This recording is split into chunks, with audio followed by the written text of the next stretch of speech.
Don't move, they're not here for you. The voice came out of the darkness before I could even open my eyes, low and controlled, like it had already decided the ending of this night. I froze instantly, my breath catching halfway in my chest as the smell of smoke and something metallic hung heavy in the air. My head throbbed, a dull ache pulsing behind my eyes, and when I tried to sit up, my hand slipped against the cold marble floor. I didn't remember how I got here. The last thing I remembered was running, heels scraping against pavement, my lungs burning, a door I shouldn't have opened. And now this. A house that didn't feel like a house. Too quiet. Too expensive. Too wrong. I forced my eyes open slowly, blinking against the dim light spilling from somewhere above. Shadows stretched across the high ceiling, long and distorted, like they didn't belong to anything human. Then I saw him, standing a few feet away, perfectly still, like he had been there the entire time. Tall, sharp lines. A dark suit that looked untouched by whatever had just happened here. His gaze locked onto mine, steady and unreadable, and somehow that was worse than if he had looked angry. Who are you? My voice came out smaller than I wanted, barely steady. He didn't answer right away. His eyes flicked past me, toward the hallway behind, like he was listening for something I couldn't hear. Then he stepped closer, and I felt it before I understood it. The shift in the air, the kind of presence that made everything else feel secondary. Dangerous, but controlled. Wrong question, he said quietly. The right question is why you're still alive. My stomach tightened. I pushed myself up, ignoring the dizziness, putting distance between us even though every instinct told me it wouldn't matter. I didn't ask to be here. That earned the faintest reaction, something almost like amusement, but it disappeared as quickly as it came. No, he said. You didn't. Somewhere in the distance, a door slammed. The sound echoed through the house, sharp and final. His expression changed instantly, every trace of calm hardening into something colder. Focused. He reached for my wrist, not rough, not gentle either, just enough to stop me from moving. Listen to me, he said, his voice dropping lower. If you want to walk out of here, you do exactly what I say. My heart started pounding again, louder this time, drowning out everything else. And if I don't? I asked, even though I wasn't sure I wanted the answer. His eyes held mine, unflinching. Then you won't make it past the front door. I swallowed, my pulse racing as the weight of his words settled in. This wasn't a misunderstanding. This wasn't bad luck. I had stepped into something I didn't understand, something I couldn't outrun. And the man standing in front of me, he wasn't just part of it. He was the center of it. I thought he was the reason I was in danger. I didn't realize yet. He was the only reason I was still alive. I did not trust him, but I followed anyway. That was the first mistake I knew I was making and still chose to make. His hand released my wrist the second I stepped forward, as if he did not need to hold me to control where I went. He moved ahead of me without looking back, confident I would keep up, and somehow that irritated me more than anything else. The hallway stretched long and silent, lined with polished wood and soft lighting that made everything feel staged, like a place meant to impress people who never saw what happened after midnight. My bare feet made no sound against the floor, but his did, measured and steady, each step precise like he had walked this path 1,000 times. What is this place? I asked, my voice low, my eyes scanning every corner, every door, every shadow that might hide something I did not want to see. My house, he answered simply.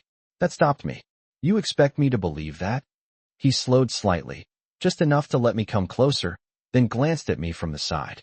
You are standing in it, he said. Whether you believe it or not does not change that. I exhaled sharply, my patience thinning. Then why was I locked in it? That made him stop completely. He turned then, fully this time, and the look in his eyes was different from before. Not colder, not softer, sharper. That, he said quietly, is exactly what I am trying to find out. A chill ran down my spine, slow and deliberate. For the first time, I saw something beneath the control. Not fear, not doubt, something closer to anger, but contained so tightly it almost looked like calm. You are saying you did not bring me here? I asked. He held my gaze for a second too long. If I had, he said, you would have known why. The certainty in his voice made my stomach twist. I believed him. I did not want to, but I did. We started moving again, this time slower, more deliberate. I noticed things I had missed before. A camera in the corner with its small red light turned off. A door slightly open where it should have been closed. The air felt wrong, like a room after a storm when everything looked intact, but nothing felt safe. Something happened here, I said quietly. He did not answer right away, but his jaw tightened just enough to give him away. Something should not have happened, he corrected. We reached a large staircase that curved upward into darkness. He paused at the bottom, his eyes lifting briefly before returning to me. You are going to stay close to me, he said. No wandering. No questions until I say you can ask them. I crossed my arms instinctively, defiance rising even though my pulse was still racing. I am not one of your people. No, he said. That is exactly why you are still breathing. The words landed heavier than I expected. Not a threat. Not a warning. A fact. Somewhere upstairs, a faint sound echoed, too soft to place, but enough to shift something in the air again. His head turned toward it instantly, every line of his body going still. Then he looked back at me, and for the first time, there was something almost human in his expression. Not softness. Not kindness. Recognition. You picked the wrong door tonight, he said. I swallowed, my throat dry as I met his gaze. And you? I asked. What did you pick? His eyes darkened slightly, something unreadable flickering beneath the surface. A house I thought I controlled. He turned away before I could respond, already moving toward the stairs, leaving me with a choice that did not feel like a choice at all. Follow him deeper into whatever this was, or stay behind and face it alone.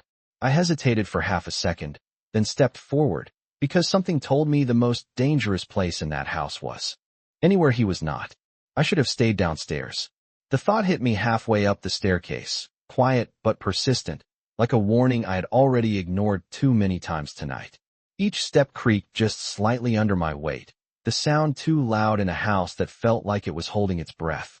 He moved ahead of me, not rushing, not hesitating, every movement controlled in a way that made it impossible to tell what he was thinking. I watched the back of his shoulders, the straight line of his posture, the way his head tilted just enough to catch every sound around us. This was his world, and something inside it had broken. When we reached the top, the air felt different. Colder. Not in temperature, but in presence. The hallway stretched out in two directions, doors closed on both sides, everything neat, untouched, almost too perfect. But the silence was wrong. Not peaceful. Waiting. He stopped again, raising one hand slightly, signaling me to stay where I was. I did not argue this time. I stayed exactly where I was, my fingers curling slightly at my sides as I tried to slow my breathing. He stepped forward alone, his gaze moving across the hallway, calculating, measuring. Then he crouched slightly near the wall, his attention locking onto something I could not see. What is it? I whispered, unable to stop myself. Something that should not be there, he replied without looking back. That chill returned, sharper this time. I took one step closer before I could stop myself, my eyes following his. A small panel on the wall was slightly ajar, just enough to notice if you were looking for it. Security system, he said, almost to himself. Disabled. I felt my stomach drop. So whoever did this knew the house, he finished. He stood again, slower this time, and when he turned toward me, the shift in him was unmistakable. The control was still there, but something darker had settled underneath it. Not chaos, not panic, precision. From this point on, he said, his voice lower, more deliberate, you do not leave my sight. I let out a short breath, shaking my head slightly. You do not get to order me around. His eyes held mine, steady and unyielding. You are right, he said. I do not. He stepped closer, close enough that I could see. The faint shadow beneath his eyes, the tension he was not showing anywhere else. But if you walk away from me right now, you will not make it out of this house. There it was again. Not a threat. A fact. I hated that I believed him. A faint sound echoed from the far end of the hallway. A soft click, like a door closing gently. Both of us turned toward it at the same time. My heart jumped into my throat. Did you hear that? I asked. He did not answer. He was already moving. Faster now, but still controlled. Every step silent despite the urgency I could feel building around him. I followed without thinking, my instincts overriding everything else. We reached the end of the hallway where a door stood slightly open, just an inch, enough to reveal darkness beyond. He stopped in front of it, his hand hovering near the handle, but not touching it yet. Stay behind me, he said quietly. This time, I did not argue. I stepped back just enough, my pulse racing as I watched him push the door open slowly. The room inside was dim, lit only by a single lamp on the far side. Nothing looked out of place at first glance. A bed neatly made, curtains drawn, furniture untouched. But something felt wrong. I could feel it before I saw it. He stepped inside, scanning the room with that same sharp focus. Then his gaze dropped to the nightstand. A glass of water sat there, untouched. And beside it, something small. Out of place. Deliberate. He did not pick it up right away. He just stared at it, his expression going completely still. "What is it?" I asked again, my voice barely above a whisper. He exhaled slowly, then finally reached for it, lifting it just enough for me to see. A single silver cufflink. Polished. Expensive. Not his. He turned it slightly in the light, and I saw the engraving on its surface. Initials. Clean. Precise. Familiar, judging by the way his jaw tightened almost imperceptibly. "You know who that belongs to," I said, the realization settling in before I could stop it. His eyes lifted to mine, and for the first time, there was no distance left in them. No mask. Just something cold and certain. "Yes," he said quietly. "I do." My throat went dry. "Someone. Close," I whispered. He held my gaze for 1 second longer than necessary, then looked back at the cufflink in his hand. "Closer than you think." And in that moment, I understood something I had not before. I was not just trapped in his house. I was standing in the middle of a betrayal he had not seen coming. And whatever happened next, it was not going to stay contained behind these walls. The air in the room changed the moment he recognized the cufflink. It was subtle, almost invisible, but I felt it anyway, like the pressure before a storm breaks. He did not raise his voice. He did not move suddenly. He just stood there, holding that small piece of metal like it weighed more than anything else in the house.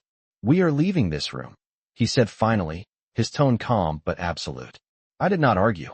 Something in me understood that whatever line we had just crossed, there was no going back.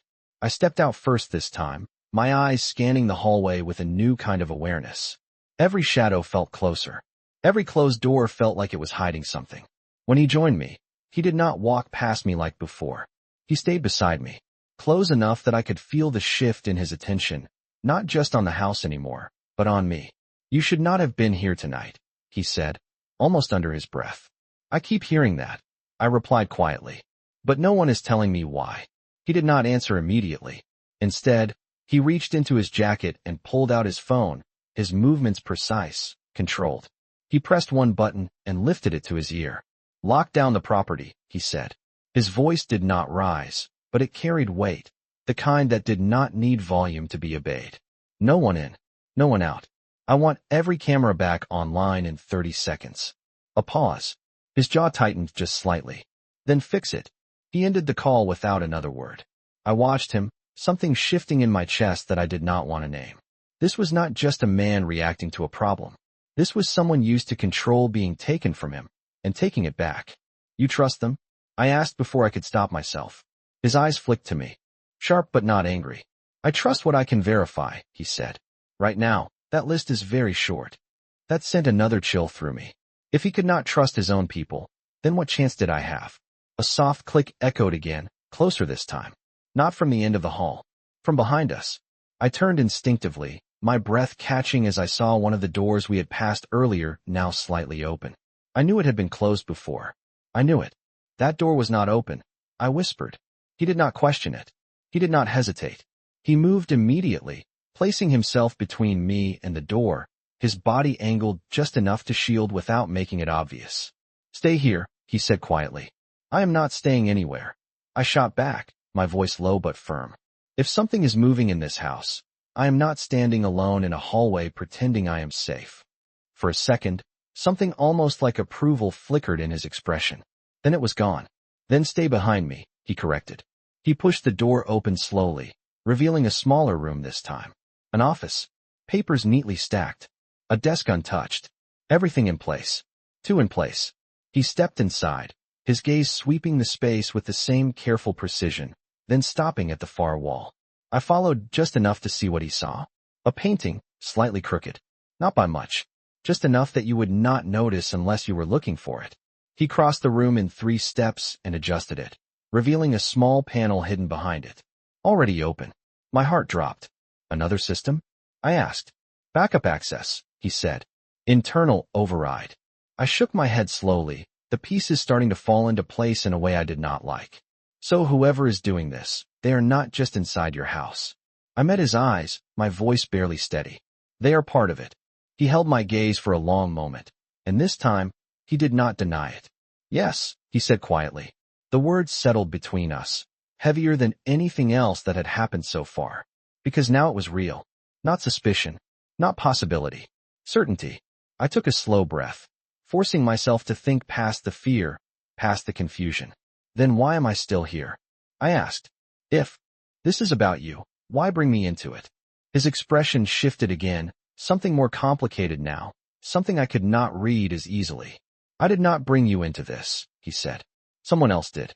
My stomach tightened. Then I am not just in the wrong place, I whispered. I am part of the plan. He did not answer right away, but the silence said enough.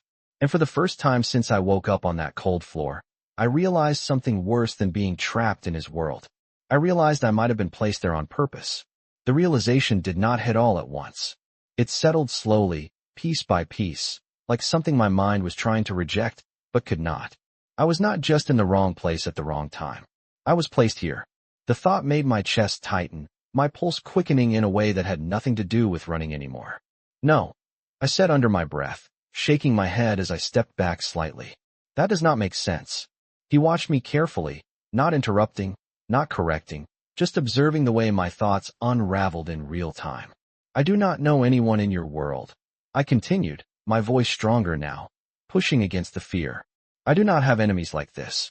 I do not belong in whatever this is. His gaze did not soften, but something in it shifted. Not doubt. Consideration. Exactly, he said quietly. I froze. Exactly. He took a slow step closer, not threatening, not comforting, just closing the distance enough that I could not ignore him. You do not belong, he repeated. Which makes you useful. The words landed harder than anything else he had said so far. Useful. I echoed, my stomach twisting. To who? He did not answer immediately. Instead, he looked past me, toward the hallway, like he was mapping something out in his head, connecting pieces I could not see yet. To someone who needed access, he said finally. Someone who could not walk through my front door without being noticed. I felt my breath catch. So they used me, I whispered. They put me here so you would be distracted. So I would be looking in the wrong direction, he corrected. I let out a shaky breath, my mind racing back through everything I remembered. The street. The footsteps. Behind me. The door I had run through without thinking. That door. I said suddenly, looking at him. It was unlocked. His eyes sharpened instantly. You are sure? Yes, I said, my voice gaining certainty as the memory came into focus. I remember because it did not make sense. A house like this does not just leave doors open. He nodded once, like that confirmed something he had already suspected. It does not, he said. Silence stretched between us again, heavier now, filled with implications I did not want to fully understand. Somewhere in the house, a faint hum returned as systems began to come back online. Lights flickered slightly, then steadied. The cameras, the security, the illusion of control rebuilding itself piece by piece. He glanced toward the ceiling briefly, then back at me. We do not have much time, he said. Time for what? I asked. For whoever did this to realize their window is closing. My heart skipped. You think they are still here? He did not hesitate. Yes. The words sent a sharp wave of fear through me, but underneath it, something else started to form. Awareness. If I had been used to get in, then I was part of something bigger than just being in the wrong place. I was part of their plan. And if their plan was failing, then I might become a problem they needed to fix. I swallowed hard, my throat dry. Then I am not safe with you, I said quietly. It was not an accusation. It was a realization.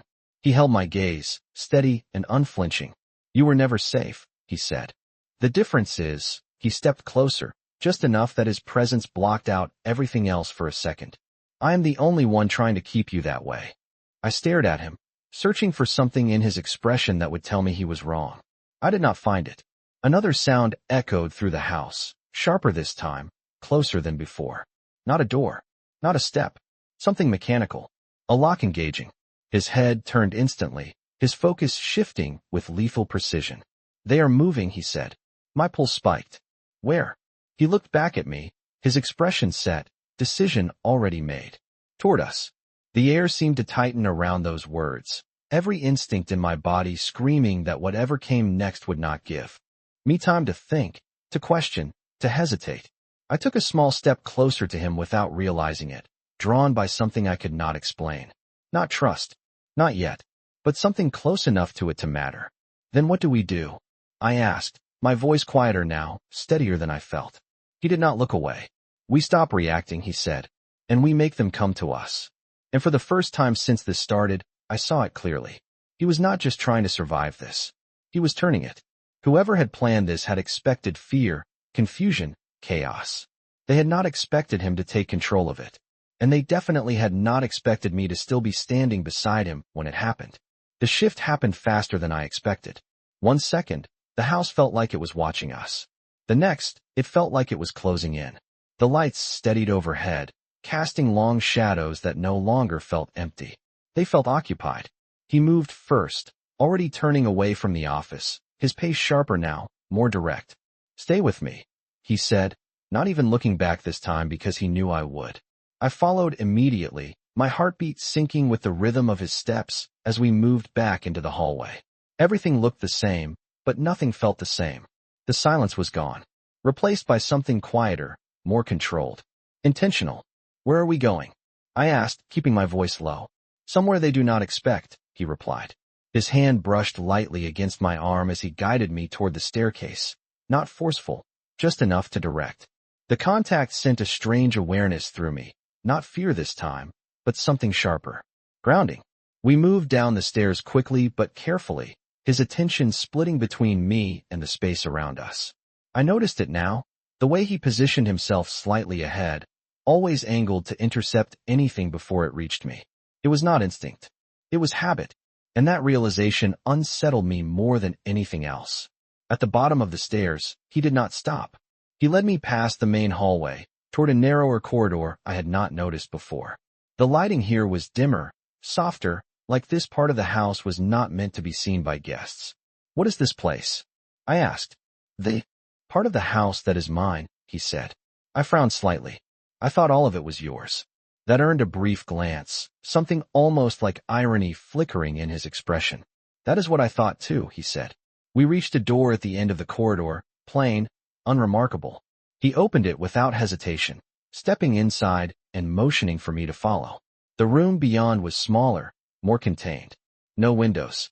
Just a desk, a monitor, and walls lined with quiet screens that were slowly coming back to life. Camera feeds flickered one by one, showing different parts of the house. Hallways, entrances, rooms we had already passed. My breath caught as I watched them stabilize, each angle revealing pieces of a place that suddenly felt much larger than before. You said they are still here, I whispered. Then show me. He did not respond, but his eyes moved quickly across the screens, scanning, calculating. Then he stopped. One feed, near the east wing. A figure moved across the frame, partially obscured, but there. Real. My stomach dropped. That is, yes, he said. His voice was quieter now, but more certain than ever. That is someone who should not be here. I stared at the screen, my pulse pounding as the figure disappeared from view. Do you know who it is? I asked. He did not answer right away. His jaw tightened slightly, and when he finally spoke, his voice carried something new. Not just control, not just authority, something personal. I know who it might be, he said. The distinction did not comfort me. Another screen flickered, then stabilized, revealing a different angle. Empty. Too empty. Like something had just moved out of frame. They are not running, I said slowly, piecing it together. They are moving with purpose. He nodded once. They think they still have time. I swallowed, my throat tight. And you are going to take that away. He looked at me then, fully this time, his expression steady, resolved. I already have. The words settled over me, heavy and final. I turned back to the screens, my eyes scanning the shifting images, trying to understand a world I had been thrown into without warning. Then what happens now? I asked. His gaze returned to the monitors, his focus sharpening as another feed flickered to life. Now, he said quietly, we let them come exactly where they plan to go. I frowned slightly, confusion threading through the fear. And where is that? For a second, he did not answer. Then his eyes shifted, not to the screens, but to me. Here, he said. My breath caught. The realization hit instantly, heavy and undeniable. This room was not just a hiding place. It was the center of whatever this was becoming. I looked around, the walls, the screens, the closed door behind us, and for the first time, I felt it clearly. We were not waiting to escape. We were waiting for something to find us. And somehow, that had been his plan all along. The waiting was the worst part. Not because of the silence, but because it was not truly silent anymore. The house had come back to life, and with it, every sound carried meaning. A faint shift in the vents. A soft echo through the walls. The quiet hum of systems running again. Each one felt like a signal, a reminder that we were not alone in this space. I stood near the edge of the room, my eyes fixed on the monitors, tracking every flicker of movement, every shadow that did not belong. He had not moved far from me, but his focus was different now. Sharper. Narrowed. Like everything had aligned into a single point. They know where we are, I said quietly. It was not a question. He did not look at me when he answered. They knew before we did. My fingers curled slightly at my sides, the weight of that settling in. This was not just a reaction anymore. This was something planned. Something calculated. Then why wait? I asked. Why not come straight here? That made him shift slightly, his gaze flicking across the screens before returning to the same feed as before. Because they are not alone, he said. And whoever is leading this, he paused, just for a fraction of a second, does not rush. I followed his gaze, trying to see what he saw, but all I could catch was the absence of movement where there should have been some.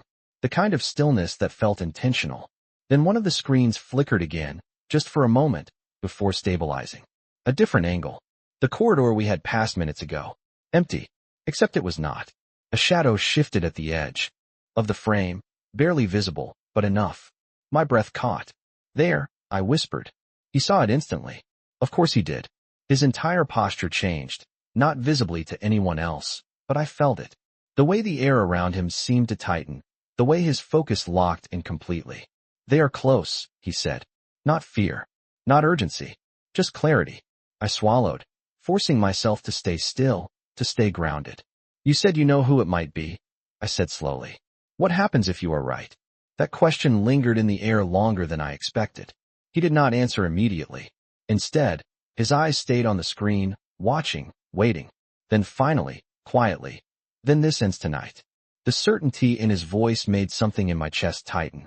Not because I doubted him, but because I believed him. Another sound reached us, this time from outside the room. Soft, deliberate. A step, then another. I turned instinctively toward the door, my heartbeat rising again, louder, faster. They are here, I whispered. He did not respond. He did not need to. He was already moving, positioning himself slightly in front of me, just enough to block the direct line between me and the door. Not obvious, not dramatic, but intentional, protective. The handle on the door did not move. Not yet. Whoever was outside, they were waiting too. I felt it then clearly. This was not about breaking in. This was about control, about timing, about making sure every move landed exactly where it was supposed to. They want you to open it, I said, my voice barely steady. He tilted his head slightly, considering. No, he said quietly. They want to see if I will. The distinction made my stomach twist. A soft sound came again, closer this time. Not a knock, not a demand, just presence. I realized then what this was. Not an attack, a message. He took one slow step forward, his gaze fixed on the door, his expression completely unreadable again. The mask was back. Perfect. Controlled. Untouchable. Stay behind me, he said, his voice low but firm. I did not argue. I stepped closer without thinking, my body aligning with his in a way that felt almost automatic now. The space between us was smaller than before, but it did not feel suffocating. It felt like the only place that made sense. His hand hovered near the door handle, not touching it yet. Waiting. Calculating. Choosing. I held my breath without realizing it. Every nerve in my body focused on that single moment. Then he spoke, not loudly, not aggressively, just enough for whoever stood on the other side to hear. You walked into my house, he said evenly. Now you can walk out. Or you can explain why you are still here. Silence followed. Heavy. Pressing. Then finally, a voice from the other side. Familiar. Too familiar. Calm. Controlled. and unmistakably close to him. I was hoping you would figure it out faster, Adrian. My breath caught, the name settling into place with everything else. Not a stranger, not an outsider, someone who belonged here, someone who had always been here. I looked at him, searching for a reaction, for anything that would break through that perfect control. I found it, just for a second, in the tightening of his jaw, in the stillness that followed. Recognition, not surprise, not confusion, confirmation.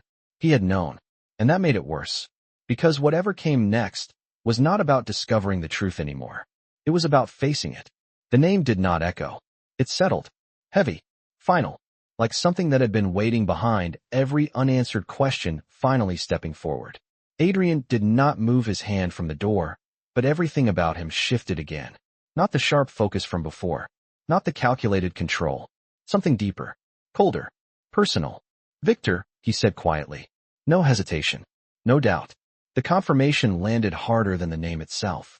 The man on the other side let out a soft breath, almost like approval. Good, Victor replied, his tone calm, almost conversational. I was starting to think you would make me wait longer. I felt my pulse spike, my body instinctively leaning closer behind Adrian, as if distance from that voice mattered. It did not. Not really. But it felt like it might. Adrian finally rested his hand on the handle, but he did not open it yet. You walked into a place you helped build, he said evenly. You should already know how this ends. A faint pause followed. Not uncertainty. Consideration. Then Victor spoke again, quieter this time, but no less steady. That is exactly why I am still standing here. The air tightened between them, something unspoken moving back and forth through the door like a current I could not see, but could feel. This was not just betrayal. This was history. Years of it. Trust, broken in a way that did not need to be explained out loud. Adrian's grip on the handle tightened just slightly before he finally turned it. The door opened slowly, revealing the man on the other side. He did not look like what I expected. Not chaotic. Not reckless. He stood straight, composed, dressed with the same quiet precision as Adrian, like he belonged in this house just as much as the man beside me. Maybe more. His eyes moved past Adrian for just a second, landing on me. Assessing. Measuring. Then back to Adrian. So this is her, Victor said. Not a question. A statement. Adrian shifted just enough to block his line of sight again. Subtle, but deliberate. You should not be looking at her, he said. Victor's lips curved slightly, not quite a smile. And yet she is the reason I am here. My stomach tightened at that, the words confirming everything I had started to understand. I was not just a distraction. I was part of the entry point. You used her, Adrian said, his voice lower now. Not raised. Not angry. Controlled in a way that felt more dangerous than anything else. Victor did not deny it. I used an opportunity, he corrected. The door was open. She walked through it. The rest, he shrugged slightly, was timing. I felt a wave of frustration rise, cutting through the fear. I did not choose this, I said, my voice sharper than before. Victor's eyes flicked to me again, briefly. No, he said. You did not. Something in his tone made it clear he did not see me as a threat. Not really. Just a piece. That realization settled cold in my chest. Adrian did not look at me, but I felt the shift in him, the way his attention tightened, not on Victor now, but on the space between us. On keeping that line intact. You came into my house, Adrian said slowly. You moved through my systems. You left your name behind like you wanted me to find it. Victor's expression did not change, but something in his eyes sharpened. Of course I did, he said. This was never about hiding. Silence followed. Not empty. Charged. Adrian took one step forward, closing the distance just slightly. Not aggressive.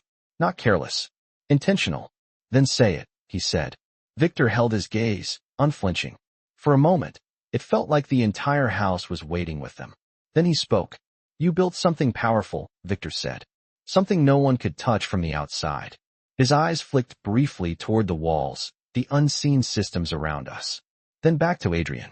So I did not come from the outside. My breath caught as the meaning settled in fully. Not an attack.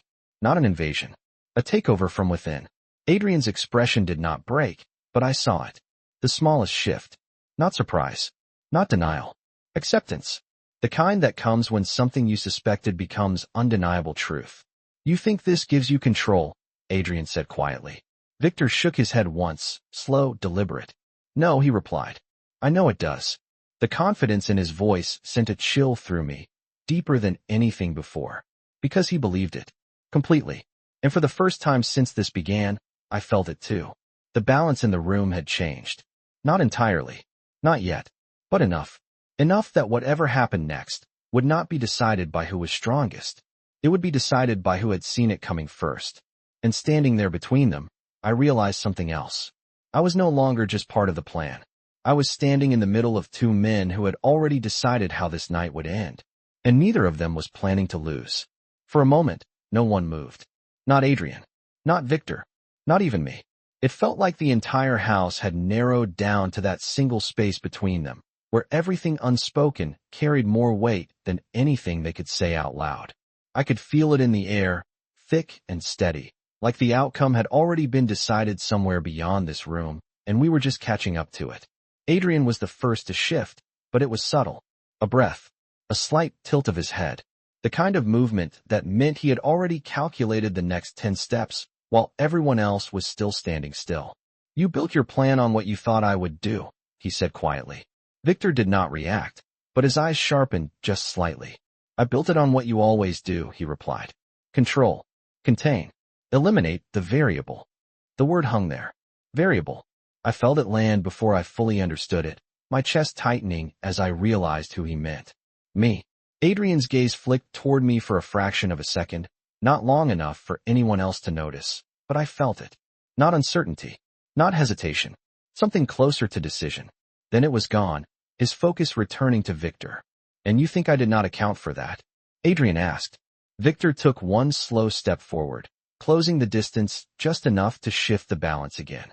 I think you did exactly what you always do, he said. You turned the house back on. You pulled her closer. You made this your center. His eyes flicked briefly toward the walls, toward the unseen network around us. You locked yourself into the very system I rewired. My breath caught, the meaning settling in with a cold clarity. Adrian had not just taken control. He had stepped into something Victor had already touched, already altered. You wanted me here, Adrian said, his voice still even, but lower now. Victor nodded once. I wanted you where you could not see past your own structure, he said. Silence followed, but it was not empty.